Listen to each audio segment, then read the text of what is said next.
Baka may isang tanong na paulit-ulit mo nang tinatanong. Ano ba talaga ang uunahin ko? Ilang linggo na, ilang buwan na, o ilang taon na? Baka nakapending pa rin yung plano na gusto mo nang mag-invest. Bakit? Kasi baka nalulunod ka sa dami ng option na ano ba talagang stockbroker ka mag-o-open ng account. Sa COL Financial ba? Sa G-Stocks ba? Sa Dragonfly ba? Sa First Metrosec? At kung ano-ano pa. Ang tawag dyan, analysis paralysis. Hi, my name is Christina and I make videos about trading and investing in the Philippine stock market sa paraan na hindi komplikado dahil naniniwala ako na yung simple, gumagana.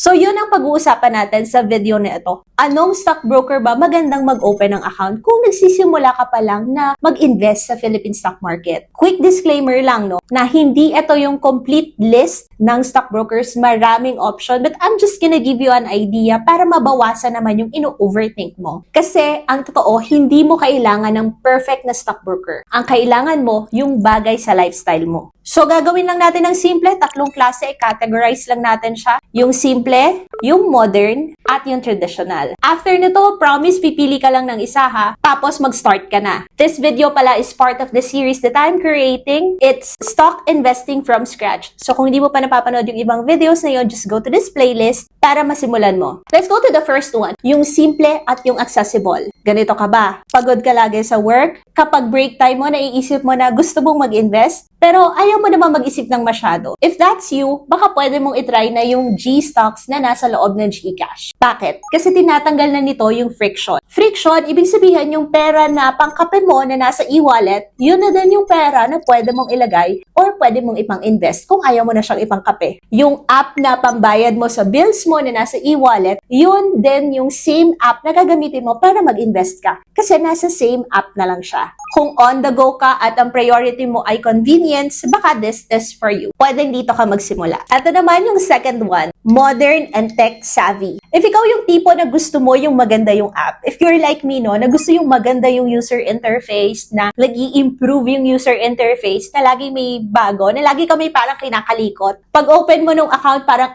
okay, 2026 na tayo. Gusto mo yung may data, may tools, may control. Baka para sa'yo yung mga modern na app or platform or stockbroker na kagaya ng Dragonfly. So parang hindi ka lang basta bumibili ng stock sa stockbroker mo, no? You get to make a likot kung ano yung nandun. Parang ginagawa mo ng craft yung investing. Kumbaga, ang morning routine mo, kape, check the market, check the Dragonfly app. And if you feel like you want a clear user interface, then this is for you. And then the third category ay yung traditional. May ibang tao naman kasi ganito yung mindset. Kung saan subok na, doon ako. Gusto nila yung hindi pa bago-bago yung user interface. Gusto nila yung may history. So, kung dito ka, baka pwede sa'yo yung COL Financial or yung First Metrosec. Ito yung mga OG.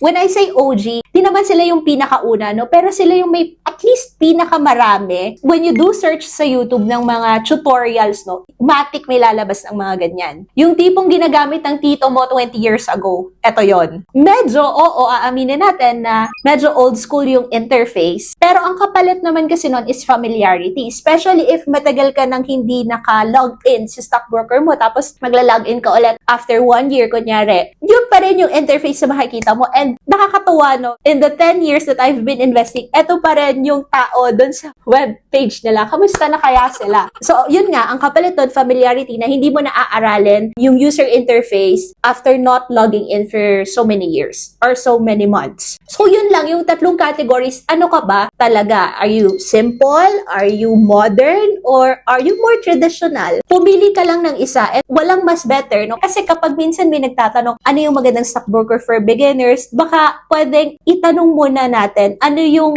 lifestyle mo or ano yung preference mo? Kasi ako, preference ko yung more modern, just like Dragonfly. So, baka iba yung preference mo. So, pwede ko sabihin na, open an account with Dragonfly pero mas gusto mo naman yung familiarity. So, hindi nagsaswak yung ating gusto sa buhay. Now, eto maganda, pumili ka lang kasi ng isa. At wag mo nang patagalin. Ngayon, kung nakapili ka na, wag mo na ding hulaan yung next step. Kung paano mag-start, paano mag-fill up ng account, ito yung gawin mo. You can download my Stock Investor Guide. Sa loob nito, matututunan mo paano mag-start kahit busy ka, paano kumita kahit maliit lang yung capital mo, yung 4 steps para makapag-start ka na mag-invest, plus mga frequently asked questions na lagi mo ding naririnig. Click mo lang yung link sa description and i-download mo na siya today. At kung ready ka na mag-start sa mga broker na na-mention ko, may mga ilang tutorial na ako na meron yan. Sa G-Stocks, sa Maya, meron na akong tutorial niyan. I think I need to update yung sa G-Stocks, pero try to watch it if you see find value ng pag-open ng account, if you want to understand. Yung user interface, gagawa natin ng updated video. So if you want to be notified kung kailan lumabas yung video, just subscribe. Ayan, subscribe ka na. I-click mo na yan. Intayin ko. Charot. Tapos, pag Dragonfly, may playlist din ako niyan. COL Financial, meron ako niyan. Pero, ang sinabi ko dyan, when the video was shot,